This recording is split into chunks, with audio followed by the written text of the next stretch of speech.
অতএব এই সরকারের বিরুদ্ধে আমাদের গর্জে উঠতেই হবে নিজের অধিকার রক্ষার দাবিতে। Hi friends, welcome to my channel. এবার সংগ্রাম যৌথ মঞ্চ যে দিক দিকে আগুন হয়ে জ্বলছিল তা এবার মশালের রূপ নেবে। সংগ্রাম যৌথ মঞ্চর একটা সিদ্ধান্ত করা হয়েছে যে এবার সরকারের বিরুদ্ধে গর্জে উঠতে হবে। অর্থাৎ পাওনাগণ্ডা যদি স্বাভাবিকভাবে না পাওয়া যায় তাহলে কিন্তু অবশ্যই সেই পথ নিতে হবে যে পথ নিলে হিসাব মতো আমাদের যে পাওনাগণ্ডা যে ডিএ, সেই ডিএটা আমরা অবশ্যই পাবো। কারণ কোনোভাবেই এখানে দয়ার দান নয়, ভিক্ষা নয়, আমরা চোর নয়, আমরা ডাকাত নই। নির্দিষ্ট উপায়ে যে ডিএ পাওয়ার পদ্ধতি সমস্ত ভারতের রাজ্য পাচ্ছে, আমরা পাবো না কেন, সেই পথ সংগ্রাম যৌথ মঞ্চ নিয়েছে। আমরা শুনে নিই ওনারা কী বলছেন, এরপরে আমরা ব্যাখ্যাতে আসছি। পক্ষ থেকে আবার আপনাদের কাছে আসা, আপনারা জানেন 2022-23 সালের 27শে জানুয়ারি থেকে অদ্যাবধি শহীদ মিনার প্রাঙ্গণে যে অবস্থান চলছে, আজ তার 385তম দিন।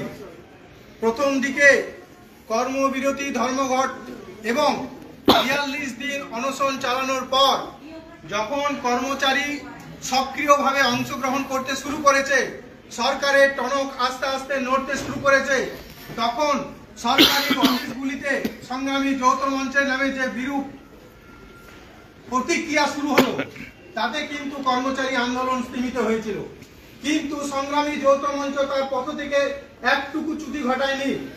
আপনারা লক্ষ্য করবেন, লড়াইকে আরো সক্রিয় করার জন্য আমরা নবান্ন অভিযান করেছি। নবান্ন অভিযানের প্রাক্কালে মুখ্যমন্ত্রী বাধ্য হয়ে 4% মহার্ঘ ভাতা ঘোষণা করেছেন। দীর্ঘ 2016 থেকে 2023 পর্যন্ত সরকার যখন ঠিক করেছে মহার্ঘ ভাতাকে ঐচ্ছিকভাবে রূপায়িত করবে, কর্মচারীর ন্যায্য দাবি মানতে চাইছে না, সেই মুহূর্তে সংগ্রামী যৌথের আন্দোলনের ফলে 7 মাসের মধ্যে 11% মহার্ঘ ভাতা আদায় করতে আমরা সক্ষম হয়েছি।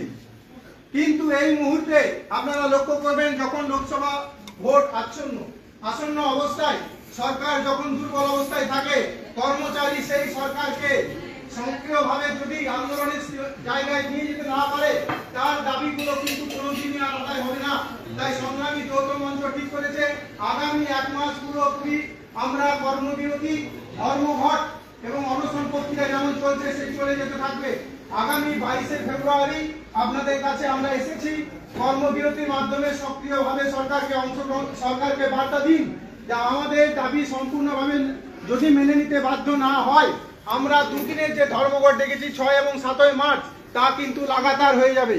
এই সরকারকে বার্তা দেওয়ার সেই সময় আপনাদের সক্রিয় সহানুভূতি থাকছে এবং এই আশা রেখে আমরা কিন্তু পরপর দিন কর্মবিরতি এবং ধর্মঘটের দিকে যাচ্ছি সরকারকে চাপ দেওয়ার জন্য।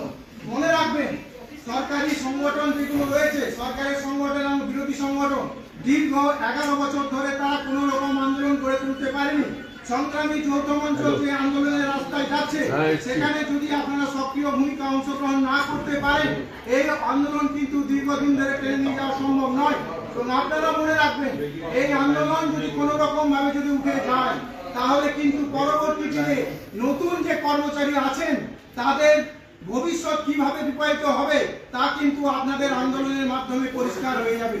সংগ্রামী যৌথ মঞ্চ আন্দোলনে রয়েছে, আগামী 1 মাস সরকারের উপর যথেষ্ট পরিমাণে চাপ সৃষ্টি করার চেষ্টা করবে। আপনারা পাশে থাকুন। আপনাদেরকে আমরা বলে দিয়ে যাচ্ছি, সরকার কিন্তু আমাদের কাছে নথি স্বীকার করতে বাধ্য হবে এবং সমস্ত দাবিগুলো নিয়ে অবিলম্বে আলোচনায় বসবে। এই সক্রিয় অংশগ্রহণ যদি আপনারা না করেন, ভবিষ্যৎ কিন্তু আস্তে আস্তে অন্ধকারের দিকে যাচ্ছে। আজকে যেভাবে সামাজিক প্রতিক্রিয়া আপনারা সমাজ মাধ্যমে দেখছেন, সরকারি অফিসগুলোতে কিন্তু একই রকম প্রতিক্রিয়া সৃষ্টি হয়েছে। মহার্ঘ ভাতা থেকে শুরু করে সমস্ত রকম প্রমোশন পলিসি কিন্তু আস্তে আস্তে বন্ধ হতে চলেছে, নতুন নিয়োগ বন্ধ। এই মুহূর্তে যদি আপনারা স্তীমিত অবস্থায় থাকেন, সরকারি কর্মচারীর আন্দোলন কিন্তু এক জায়গায় থেকে গিয়ে আস্তে আস্তে বন্ধ হয়ে যাবে। আমরা দাসত্ব অবলম্বন করে নির্দিষ্ট একটা মাইনের ভিত্তিতে কাজ করতে বাধ্য হব।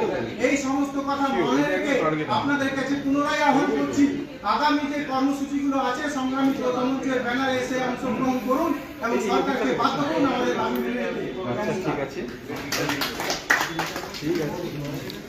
আপনারা দেখলেন সরকারি অফিসটিতে অনেকগুলো চেয়ার ফাঁকা পড়ে রয়েছে, অর্থাৎ দীর্ঘদিন ধরে কোনো নিয়োগ নেই।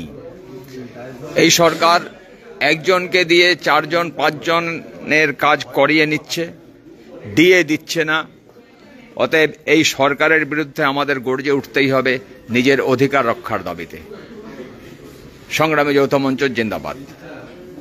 আমরা শুনলাম এবং অবশ্যই আমরা বুঝতে পারলাম দেওয়ালে পিঠ থেকে গেলে গর্জে উঠতে হবে, কারণ বীরের শোক অশ্রু নহে অসির ঝঙ্কার। আমাদেরকে আবার অসির ঝঙ্কার দিতে হবে, কারণ বোঝাতে হবে যদি ভারতবর্ষের অন্যরাজ্যগুলো পারে আমরা পারবো না। কেন আমরা ডিএ পাবো না? আমাদের অধিকার আমাদের আদায় করতে হবে। ভালো থাকুন, have a good day, thanks.